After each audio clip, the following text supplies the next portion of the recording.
Hello Medfield, glad you're watching Medfield TV. I have my usual guest that comes every single month, no matter what I can do to dissuade him from coming, he comes. Mike Sullivan from Town Hall. Everybody knows him as the town administrator, I would think. He's a very familiar figure in town, and he's worked here for 42 years. 42 years. So he's going to tell us what's going on now and what went on in the past a little bit. So Mike's, what's up? We're back into the fall season. School's open. Went pretty uneventful. A couple of roof leaks, a couple of computer crashes, but other than that, it was fine. How's the school population? You know, it's due to be reported to the state on October 1st, so I could tell you next week, maybe. But you can't tell me now. But I can't tell you now. But my guess would be about 2,650, roughly. And it depends on how you count, whether you count kindergarten kids as half a kid or a full-time kid or whatever. What's the highest we ever had, higher than normal? I believe it was 3,106. I know it was over 3,000, because so my son David, I think, had the biggest class ever. Yeah, yeah. But it's probably going to go up in the next few years now that the real estate market is a little hotter. Although I hear the real estate market is kind of crashing a bit, but they say it's mainly because of the lack of housing stock. It goes up and down. As a real estate broker, I know it. Yeah. Good years and bad years. Yeah. And every time there's a crash, I say, well, people will learn their lesson this time. They won't bid up the prices. And within 10 years, they're higher than they were before the crash. And I've seen that 3 times. So. But the tax bills went out this last week. So this is the second bill. It's an estimated bill because the assessors haven't set the official tax rate yet, but it's pretty close. And that's for the taxes that are due November 1st. Okay. So, and then the assessors set the tax rate usually early to mid-November, and then they have it approved by the state, and then the final 2 bills, which are the actual bills based on a approved tax rate. And the current assessors are Stan Bergeron is the Yvonne Remoulade took his place, and there's Tom Sweeney, and you know, we've had some changes. Perry? Mr. Perry still? No, Frank went off this year. Frank went off, okay. Yeah, yeah, and there was a new guy came on, and Ed Beard still on? No, he went off too? a couple of years ago. God, I haven't kept track of this stuff, I guess. Yeah, I'm embarrassed now because I can't think of who they are, but I guess at my age I'm entitled to a few senior moments or lapses of memory, whatever. But they have been doing a good job over the years, really keeping tabs on the values and squeezing out whatever they can. Now, the state was requiring that we do a full reval every 3 years, but now they've changed under the Municipal Modernization Act that Governor Baker put forward. So you only have to do a full appraisal every 5 years, as I understand it. But they still do an interim appraisal every year. And that's what makes it a little bit hard to project the tax rate, because you can set the tax levy, but if the value changes because of a reval, it can affect the tax rate also. So, but it looks like my guesstimate, without the benefit of the assessor's tax rate setting process, is that tax bills should go up somewhere around 2.5%, depending on how people did with reval. You know, as I said the last time, a lot of people think the town makes money on reval. It doesn't. It's just a shifting That's Some just people go insane. up, some people go down. Depends what neighborhood sold the most. And What the highest. neighborhood, the style Absolutely. of housing, there's all kinds Absolutely. of factors that go into it that you have to be a real estate broker or an assessor to understand. So we have some interesting projects this summer. They've just about finished the sidewalk on Metacomet. Okay. They've been anxious to get that built because a lot of the kids use that. They park know at they the It's a great thing. Metacomet playground parking lot and then walk down Metacomet to the high school. So that's a big help. And that came out very nicely. They put a cement sidewalk with granite curbings in, and they had to do a little easement on the corner. So they put a retaining wall, and they worked with the neighbor and took down a tree and put in some new trees. And so that was done. And then Main Street was repaved from Causeway to Brook Street. And that was very smooth.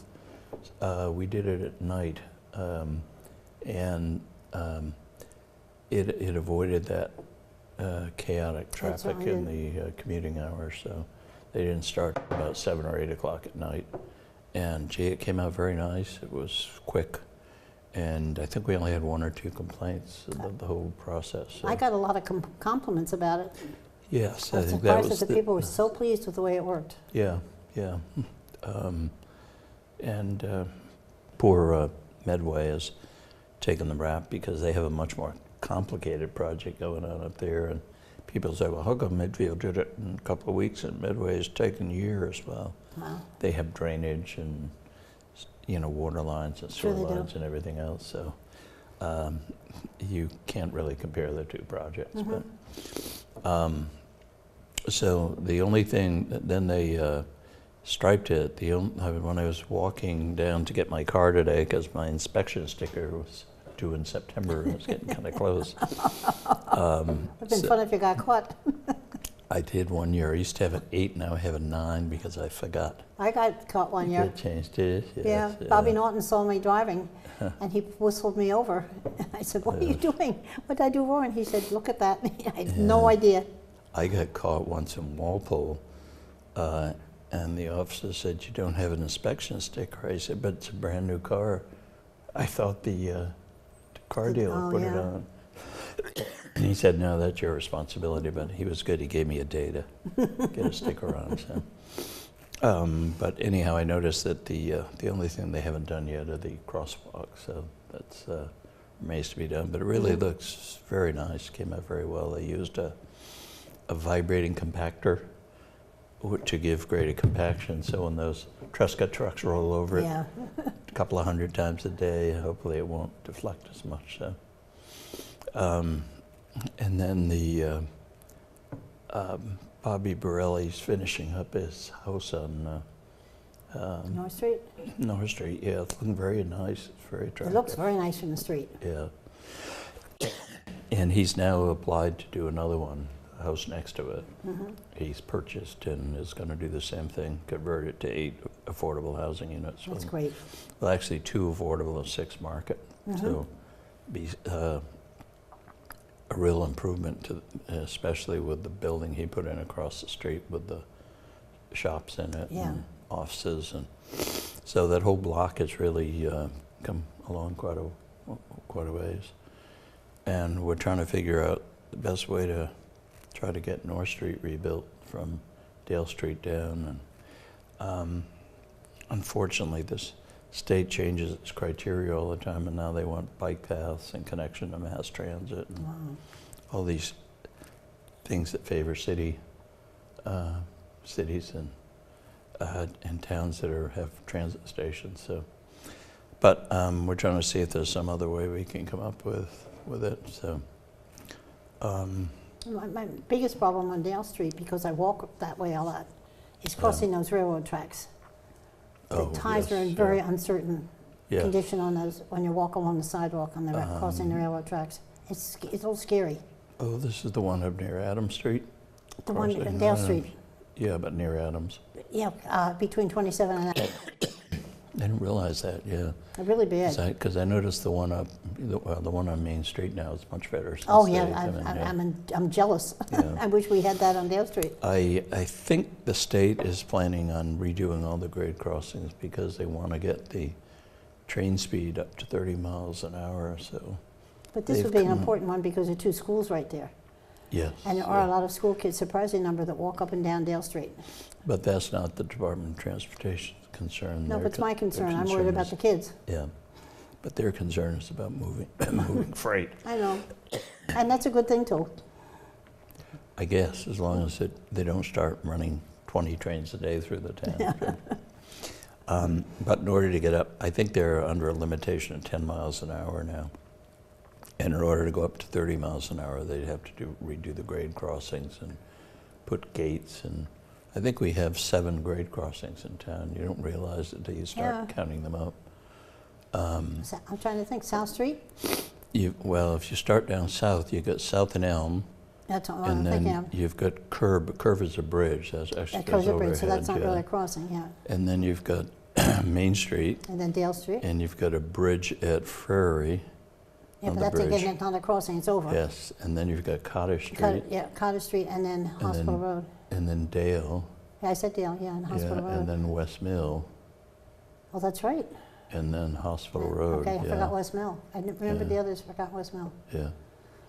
So they've done Hospital Road because they worked with us when we were putting the water line in for the new water tower. And that's done in Main Street.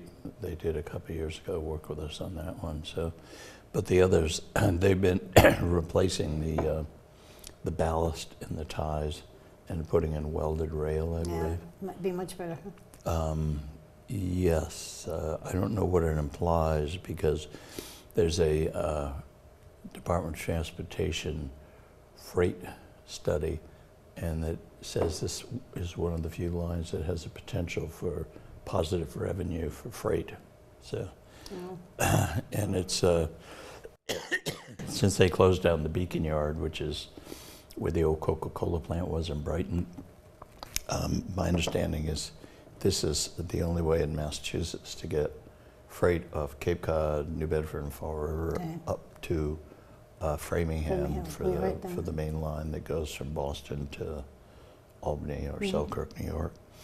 So, well, we'll see. It'll take several years, but I think we need to keep an eye on that. They finished filming the movie, and they've cleaned up. I think they're out of there or pretty close to it, and the state hospital grounds are opened up again. And I talked to somebody that went up there the other night, and they said they were disappointed. The first thing they saw was a hunk of dog poop in the roadway.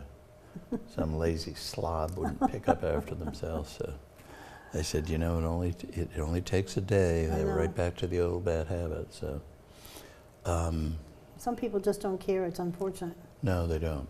No. They think the world is their mother and is going to pick up after them. So,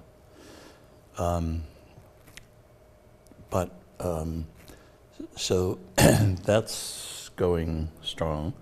There was a decision came down from Mass Historic on the LCB project behind the Peak House there, saying that the project would substantially impact the surrounding historic areas. So that goes, I understand, to DCR or DEP, I forget which agency, and is part of the process where they make a decision as to what to do with it. So it's exactly definitely gone or not? I don't think at this point, you know, I think it's just, there's several more steps in the process before the final decision is made. So, but we don't want to say too much about it other than, you know, because if there's pending litigation, you just have to repeat what the state recommendation was and leave it at that, and not make any comment on it otherwise. What else is going on in town? I don't know what else is going on. Tell me. You tell me. Yeah. I think Monday night, Tuesday night, Park and Rec is coming into the Selectmen's meeting to present the recommendation results of their study that the town meeting appropriated money for a year ago, last April at town meeting. And I believe, I haven't read the report, I just skimmed through it. But I think they're looking at coming to town meeting with a new building for next year. In 2018? I believe, and I'll know more Tuesday after wow. they come to Selectmen's meeting. That's not But much that was my impression, yeah. So we'll see. Nothing new on the Dale Street Wheelots situation. You know, I think that's the school committees applied to the state, and usually that's a several-year process, which is good because it gives us a chance to pay down some of our debt. Right now, we owe about 64 million principal and interest. Well, that's much better. You know, back in 2003, I think it was, we owed, I think we're 93 or 99 million principal and interest. I can't imagine money like this. Yeah, I know. Well, we paid, this year I think we're paying 6.7 million in principal and interest. But believe it or not, in 2021, 22, and 23, the three high school projects, the three school projects, the high school, the middle school, and the memorial, the bonds will be paid off. Okay, good. So that will help. And several of these sewer projects will be paid off also. Last couple of years, we paid off closing the landfill, we paid off the town hall, the library, so we're making substantial progress. Of course, that opens up the doorway for new projects, which I know. can put us back in the same situation. Here comes Park and Rec, yep. I think we were lucky that we did those projects when we did, you know, the town garage and the public safety building. And I know a lot of people thought we spent too much money on them, but I was at a meeting of area town administrators last Friday up in Sudbury, and there were town administrators from a variety of towns. They're wealthy in Weston and Sudbury and Millis, and you know, and I was talking to one of the town administrators, and I offered the building, the public safety building, for the next meeting, and I said, you can see what we did with it, and she said, yeah, you people did it so cheaply. You're creating problems for the rest of us. And you know, I know a lot of people think $20 million was excessive, but I understand Sharon has appropriated $25 million for a public safety building. And Southborough came down a couple of weeks ago to look at our station, and they've appropriated $27 million. Yeah. So $20 million to me sounds like an awful lot of money. It does to me too. You know, I used to kid Ken Feeney when we were talking about the town garage. I said, why don't you go up to Dover and buy 4 mansions, and you'll have all kinds of gourmet kitchens and garage space and showers and everything else, and probably still have a couple $1 million left over. I don't think Dover would be too pleased about that. I don't think Dover would be very happy. But you know, it's part of it is we have the prevailing wage laws. Part of it is we have the file sub bid laws. Yeah, I know. And we have the other crazy bidding requirements that Massachusetts legislature, in their wisdom, or in its wisdom, imposes on cities and towns. So, but that's what pushes up the cost so much. So, but we were able to take advantage of the low interest rates. Thanks mainly to Tim Bonfatti, we went out to bid real early. He suggested that we get out to bid, and I think we went out to bid in January. So we beat the spring rush, and we were able to get good prices. It was before the construction boom in Boston really started.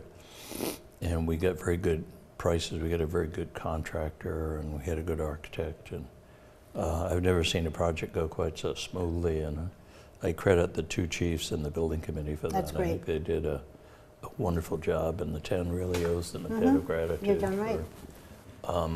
But I think, and the oh, we did open the bids for salt for next winter. It's a And how bad is depressing that thought, this isn't year? it? It actually went down, I think, Oh. about $10 a ton, so. That's it's very encouraging. good, yeah. Something yeah. actually went down in price. I know, Wow. boy, yeah. Well, of course, a couple of years ago, they took a big bump, so it's probably just getting back to even. I think Wow. that after the winter, when we had all the snowstorms, I remember that. the price jumped way up. Yes, it did. So now it's settling back down again. I Yeah. think it was $45.20 a ton was the low bidder. And we handle bids for about 22 towns. Wow. Medfield does. Said that was set up, I think, by Billy McCarthy a long time ago. So, so there are sometimes you can save money. So Let's hope. our new department heads are doing a terrific job. They've Mo Goulet, the new public works director, has got the town to join a consortium of purchasing consortium on the South Shore that puts out bids for all kinds of That's a great idea. chemicals and Really is. asphalt and everything. Yeah. Yeah, and we've already saved a chunk of money from purchasing through them, and those were on small items, you know, office supplies and stuff like that. So, he's working on a pavement management plan to come up with a program to schedule streets and sidewalk and see how much money we need for that if you want to do it within a certain period of time. And then our new facilities manager, Jerry McCarty, who's also doing a great job. He started with us in December, I believe, and he's got to slow down. He just goes. He's one of those. Just, yes. He's been running from school to school trying to fix leaky roofs and problems with HVAC systems, and he actually got a new roof put on the gazebo in the center, and repaired the town hall roof where the shingles were popping off. And this morning when I got to the town hall, Phil Rama was sanding the doors at town hall. You know, remember how bad they had gotten a few years ago? Absolutely. They were peeling. I still remember that. And he came in and he really did a remarkable job restoring them. And he said, you know, every 3 years or so you need to touch them up. So he was there today sanding them down. He's going to put on the front door, he's going to put 3 coats of varnish or whatever he uses, polyurethane. I'm not sure what the actual material is. And then he said the back doesn't get as much sun and water, so it probably only needs a couple of coats. But if we keep up with those things, then you can save a lot of money by, you know, proper maintenance. So we are still working on a veterans agent to fill that position. Still working. How many applications did you have? Well, we've had 3 that actually submitted applications. We've had some other inquiries. We thought we could work out an arrangement with one of the other towns in the area, but that fell through. So we're contacting some of the schools of social work. The selectmen thought maybe we would combine it with a social work position. The Council on Aging has a vacancy of their social worker. Yeah, I know they do. Although they prefer to keep it as one full-time position rather than 2 half-time social work positions. So I don't know where that Cheryl will went end off up. to another job in Framingham. Yes, yes. What we're finding out, looking around though, is, you know, we were criticized for not having a full-time veterans agent, but most of the other towns around don't have full-time agents, even though they're supposedly required by law, but there just isn't enough of a caseload up there for them to handle it. So would you get even more applications if they decided to go for a part-time? I would think so. I don't know. Yeah, I don't know either, I'm just guessing. Yeah. But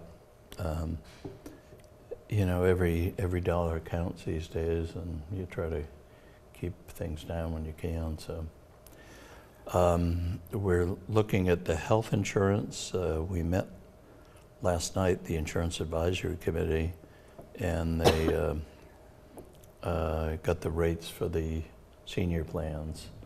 That's the Medicare supplemental plans. They change in January. The regular town plans change July 1st, but the Medicare supplemental plans change January 1st because that's when the Medicare rates change. And we get some good news there. The rates only went up 1.68% for next year. So that's, I think, will be pretty well received because the seniors seem to like that plan. They think it gives very good coverage. So now we're trying to, we've been discussing for about a year and a half a third option for the active employees plans of offering a high deductible plan. But we've had some opposition from one of the union groups in town. So, Okay. So I don't know where that will go. I figure it's going to take a couple of years to see the writing on the wall. It seems like that's the way everybody's going these days. How high a deductible are they talking? The plan we looked at was $2,000 for an individual annually and $2,000, $4,000 for a family. So it would be if you had 4 members and 2 of them hit 2,000, that would meet your 4,000 deductible. But we're also looking at setting up a health savings account as part of it, where the town and the employee would contribute some money, go in a savings account, and they could use that to cover some of their deductibles. And that seemed to be a very good solution. But again, it takes time for people to study it and understand it and feel comfortable with it. As we all know from the federal government, Yeah, it takes a lot of time to understand it. it certainly does. Seems like they never understand anything. What was that old line? Was it Nancy Pelosi? We had to pass the Affordable Care Act so we could find out what's in it.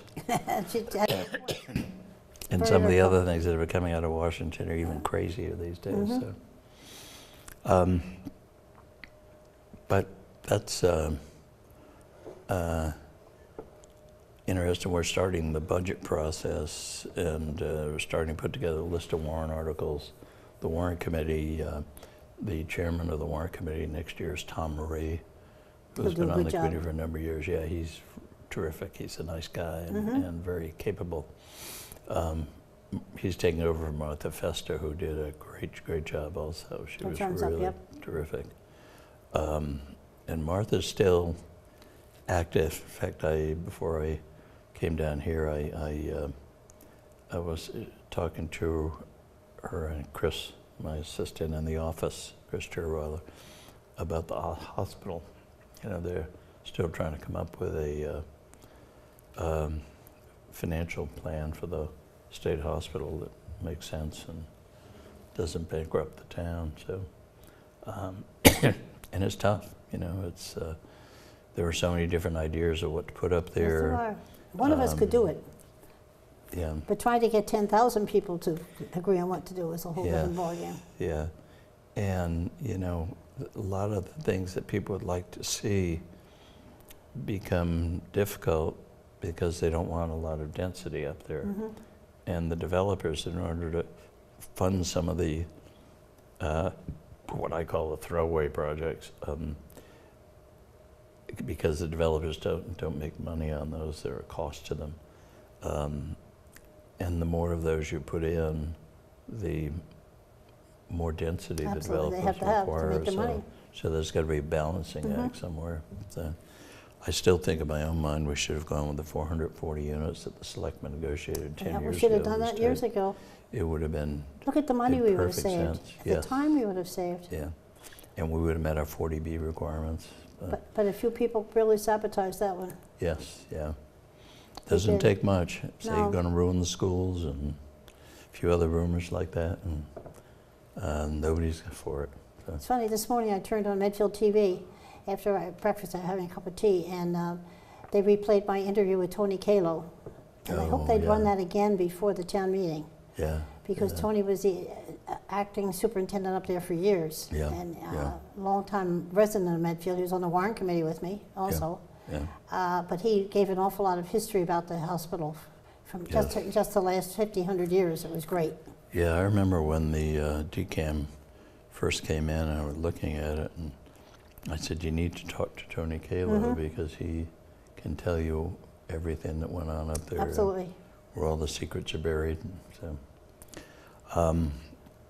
and he was a big help. He really. But I do have to remember to tell Brett Poirier, who runs the studio here, to run that again before town meeting. Yeah, yeah. Because it really was a lot of good, valuable information, I thought. Especially for somebody that's relatively new in town. Absolutely. Hasn't seen it before and doesn't really. I had forgotten some of the things he talked about this morning. I should have turned it off. I had things to do, and I couldn't finish listening to Tony. It's funny when you start watching those programs and all of a sudden you get hooked. I was talking to somebody the other day about the Vietnam War documentary. Oh, yeah. And I haven't been able to watch it. I just find it too difficult to I finally stir turned up all those old memories. And my grandson married a girl whose parents escaped from Vietnam. wow. And Min told a little bit about the boat that they got in to get out of Vietnam. And so I started watching it, and then they had a little bit about the boats and the people escaping. I couldn't. I just turned it off. Min's family got out. They were fine. Yeah. But there were a lot of people that didn't. Oh, I know. The whole thing is so sad. And there were so many, was it 51,000, I think, or 54,000 Americans that were killed over there. But now I have a great-grandson who's half Vietnamese. Yeah. The world goes around. Half Irish-American is quite a combination. Yes. And probably in another couple of generations, there'll be 3 or 4 more nationalities thrown in there. I think it's great. Yes. I think that would be the answer to a lot of the bigotry problems What do around they the say? world. There's People in there marrying. There's no breed like a mongrel breed. So My dog, grandkids, most of my grandkids are mongrels. Yeah. I think it's really good. I like it. Yeah. Well, your grandchildren are growing up pretty quickly. Yeah, most of them are out of college. Yes. Yeah. Almost all are out of college. Yeah. The youngest are in high school now, aren't they? Yeah. So, No, youngest is 8th grade still, not high school. Then I have a bunch of several in high school. Yeah. They are getting old, unlike me. My sister-in-law was complaining to her mother about her daughters turning 40, and she said, "How do you think I feel? My daughters are turning 70." She was a hot sketch. I liked her. Mike, all those years ago when you were at grad school at Penn at the Wharton School, did you ever think you'd end up in a job like this? No, I had no idea what a town administrator was. What did you think you would, when you went to the Wharton School there and finishing up, overgrad, you never had any thought of what you would do with it? No, I happened to go into my advisor's office one day, and I was talking to him about what I was going to do after graduation, and he said, "Why don't you apply this program to the Wharton School, Fells Institute, and why don't you apply to that?" So I went up and looked into it, and thanks to I think he was an early socialist who had a soap factory, Fells Naphtha soap, for anybody who's been around for a long time might remember that. I remember Fells Naphtha, sure. I think they still make Fells Naphtha soap. Do once they really? in a while. You'll see it in a hardware store or something like that. But he left a lot of money to Penn to set up this program, state and local government. So it's kind of changed a bit now. It's gotten more towards what I call bureaucracy, you know, the state agencies and federal staffing positions. So it's too bad, because I think there's a big need for administrators, and not only administrators, you know, a lot of the public employees are reaching retirement age, or like me, are way past it. So in the next few years, there's going to be a big shortage of, particularly in certain fields. One of the big areas is water and wastewater. Kids just don't seem to be attracted to that, which is kind of strange to me, because A, they're well-paying jobs, and B, they're dealing with the environment. And the kids seem so interested in improving the environment. well, here's a unique opportunity to improve the environment. Okay, yeah. But they just, I don't know what it is, whether they consider it not good enough or what, but I think it's quite a field with expanding opportunities. So, and I think we need to, our colleges and vocational schools need to put more emphasis on it. You know, we've been trying for a year to get someone to take over our wastewater treatment plant and had difficult time Really? finding someone. And we just filled the water position. I think he started this week, but that was quite a process too. So, and I'm hearing the same thing all over, that these positions are very difficult to fill, especially now with the economy. You know, the unemployment rate so low. And, Yeah. so. And if Amazon ever decides to locate their eastern headquarters at the state hospital, nobody will want to work for the town. They'll all be up at Amazon doing whatever Amazon does. It's funny, I laugh. I see every city and town in the state is, it seems like half of them are pushing to apply for Amazon to locate their headquarters Sure. there. And I said, oh, maybe we should go for the state hospital. Why not? 50,000 jobs. Can you imagine the traffic up there? That would change the town a little bit, wouldn't Oh, it? that would certainly would. We'd be run out of town on a rail, I'm afraid. So, but it's going to be interesting times. We sure lucked out with the hurricane season, though. We did. So far, We were very lucky. I hope it's over. So, but you never know. Even my kids down south, I have a son in North Carolina, one in South Carolina, and then a grandson in Georgia. And while there was some damage, there was nothing like Yeah. we saw in the pictures there. And my brother-in-law in Florida was really not hurt much at all. Yeah, I have a niece in Florida, and I was talking to my brother, and I said, how'd Dan make out? And he said she had lost power for a day and a half, and had a lot of palm fronds down in the yard. Yeah. And that was about That's it. not bad. So, It's not bad at all. Compared to what a lot of people have gone through, it's tragic. You The know, when you see Puerto that. Rico pictures Oh, are, boy. oh my God. And the Virgin Islands, you know. I was talking to somebody in Medfield that has a house in St. John's, and Oh, it had a lot of damage to it. I would think so. Yeah. But Puerto Rico is, yeah, it's you know, just I don't know deficit. what they're going to do. And they're already bankrupt to begin with, even before the storm. Yeah. So I think they had borrowed $73 billion. And I don't know what they spent it on, but whatever it is, probably most of it's gone now Maybe. anyway. So. And it's still our country, still And part of they're- our country. And they'll probably be looking for the federal government to pay it off for them. So, which is why I think the federal government has to step back and let communities know to what extent they're responsible for their own debts.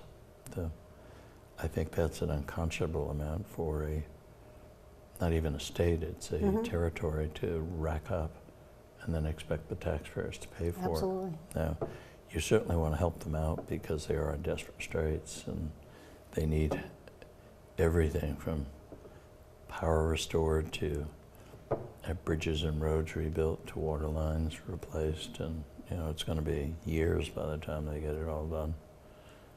But it's sad. Now it's funny, you don't hear much about Houston anymore, I know. and you hear very little about Florida. Yeah. The emphasis now is, I guess we have a shorter attention span. But the bigger horrors that come all the time, it just seems each problem is bigger than the one that came before. Yes, yeah, and then of course you had the earthquakes in Mexico that were hundreds of people killed and So a lot you know of what? children. The snow's not going to look so bad this year.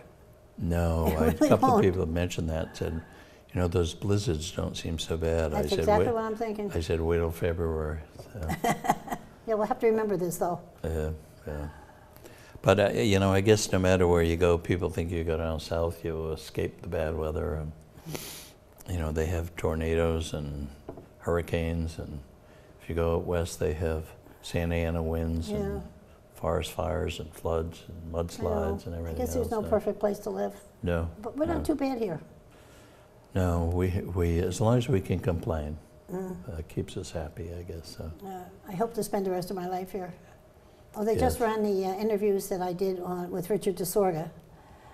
People have been waiting for them, and I did see it. And somebody called me and said they had seen it too. And Yeah. that was interesting to have him talk about, because he was a selectman 3 years ago, 3 or 4 years ago, Yeah. and decided to move out of Medfield, and it was a big surprise to a lot of people. So I Yeah. really wanted to interview him and let him give his side Yeah. of the story. Yeah. So I hope people tune in and watch it. Yeah. Yeah. He has a wealth of knowledge about the town. He And- sure was. Yeah, interviewed Mark Fisher also, who retired from the Board of Selectmen. Yes. Yeah. And you interviewed Marco's mother also, didn't you? With the whole family, the Clark Oh, the whole family, fa- because of talking okay, about yeah. things in town. Yeah. That's a The fascinating. history of they're part of the history of Medfield, Yeah. because Yeah. Mark Fisher's ancestors were original settlers here. Yes. Yeah. It's the Clark family, yeah. He's the only real townie, I guess, left. He is a real Yes, townie. Yes. I would He's a guess real his townie. cousin, the Coulter Is- gal. is she was still here, I Andrea, think? Yeah. Yeah. Yeah. So, Andrea, yeah. but it's But we have some really good people in the town. I just hope that we keep having them. yes, Hope yes. there's some young people out there that are ready to join in and You know, I was talking to a lot of people at Medfield Day, and I talked to several people when I was eating lunch from other towns, and they were saying, you know, a lot of towns have stuff like Medfield Day, but there's nothing. Medfield's the best. It's bigger and better, and you know, more fun and more things to do than any of the other towns around. And what's this? I think this is the 38th year they've had it. And it's how many scarves did you sell, by the way? well over 200. Did you? And that was a hot day to be selling scarves. It was a hot so, day, but yes. I was very surprised at the feedback. Several people came and just gave us checks. Oh, really? Yeah. They didn't even want a scarf. They didn't want to. I had some shawls there and some hats, a lot of hats Yeah. that friends had made. The hats sold out. We were very, very big with those. But people just dropped by, and one woman said, well, this saved her a stamp. She was going to make a donation to the Cancer Society anyway. Yeah. So she brought her check with her and just gave me the check, which is great. Gee, that's nice. That's good for her and good for the Cancer Yeah, Society. but that's why we always put something in the newspaper. You don't need cash. You bring your check and you can get your free scarf, Yes. Yeah. and you can get a tax write-off too. It's a win. Yeah. Everybody wins. Yeah.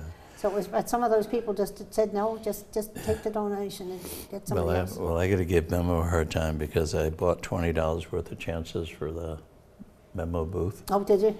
and I won a prize. What'd you win? 2 $5 gift certificates. To where? I liked the location. It was the hot dog man. Oh, okay. So, That's nice. So I don't mind at all. No, that's He's good. a terrific guy, and I love his hot dogs. So, but I laughed. I said it cost me $20 to win a $10 prize. Well, I bought the tickets and I didn't win anything. So Yeah. I was saying to Russ Hallisey, who kind of runs it along with Lucille Fisher and Brandy Erb and Tom Erb and a few others, I don't know what you're going to do when you don't have Hank Marcel I to know. handle it, because he has that thing down like a charm, and he's not a kid anymore. He's even older than I am. Oh my God, there's somebody alive older than you, other than me? Yes. But he sets that up, takes it down, and if you went by North Street at 5 o'clock on Medfield, you wouldn't know there was an event I that know. took place there. Isn't that amazing? The highway department comes in with the sweeper, sweeps up. Absolutely amazing. All the people with booths, they just Mm-hmm. take them down, and the kiddie area, which is in the area over by the meeting house pond with the tents, that was taken down by, I'd say, probably 4 o'clock, 4:30. It's a fun day, though. It is. It's a long day, but it's a fun day. And you know what's nice about it? There were groups of all ages. You know, there were people of a certain age, almost as old as us, and but there were young kids and young families, and it was everybody seemed to be enjoying Yeah. themselves. And, It's great. So A lot of people that had moved out of Medfield come back for Medfield Day. Yeah, It was yeah, fun to see them. yeah. Because you see people you don't ordinarily Mm-hmm. see. And of course, this year with the senatorial election coming up, there were a lot of candidates that Yep. were running there. And it should remind people that there is a election to replace Senator Timothy in the state Senate. So there's 3 candidates. There's a Democratic candidate, It's a Feeney. Republican candidate, and Independent. and then there's an independent candidate from Medfield, Joe Shortsleeve. Mhm.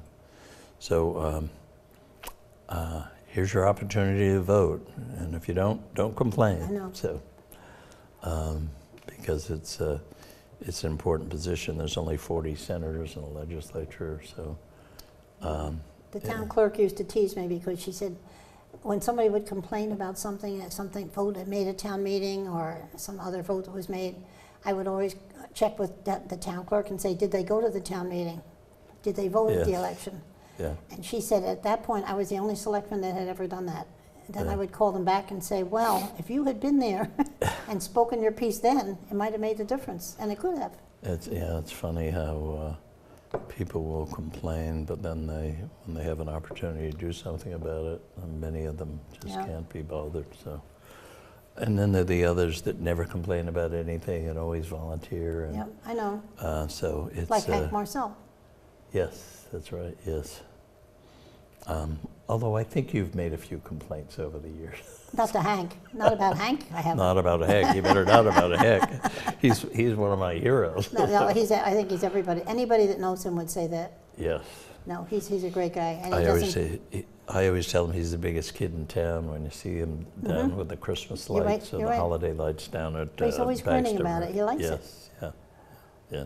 We're lucky to have him. And I hope he can keep it up for many years. But I do too. But I said if there's somebody that needs succession planning for a position, that's the position where we need succession planning. So. Do you have anything else to offer to us today? Oh, I don't know. We probably outtalked ourselves more than anything.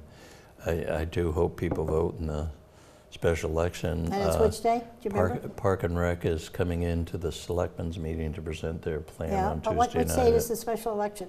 Uh, I'm trying to remember it, and I should remember it. it's sometime in October. I know. I always get mixed up between know, the I do primary and too. the final, but we've got a couple of weeks to find out anyway. Okay. But there'll be signs up around town. Mitchell Patch will have it. Yes, yeah. And there is Park and Rec, as I said, is coming in the selectmen's meeting to present their results of their study, and the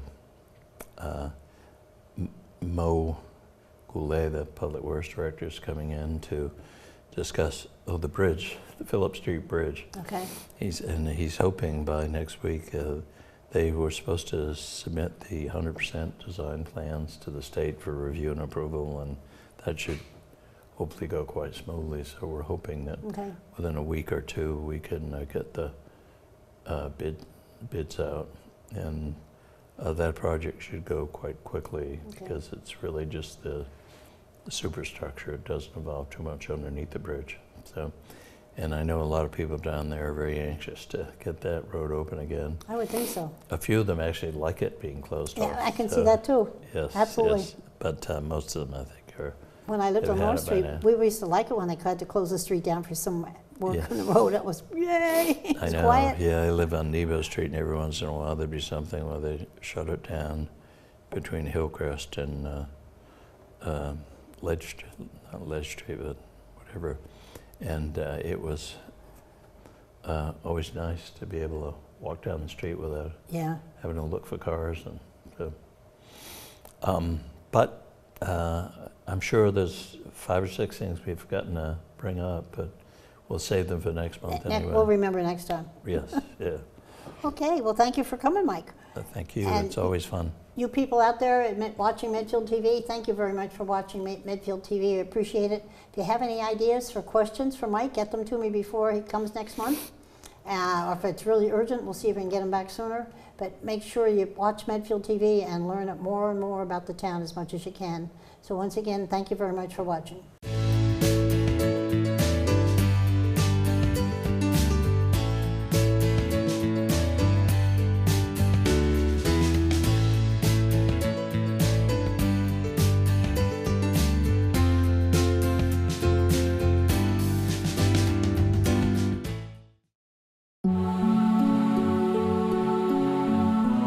watching Medfield TV, community show.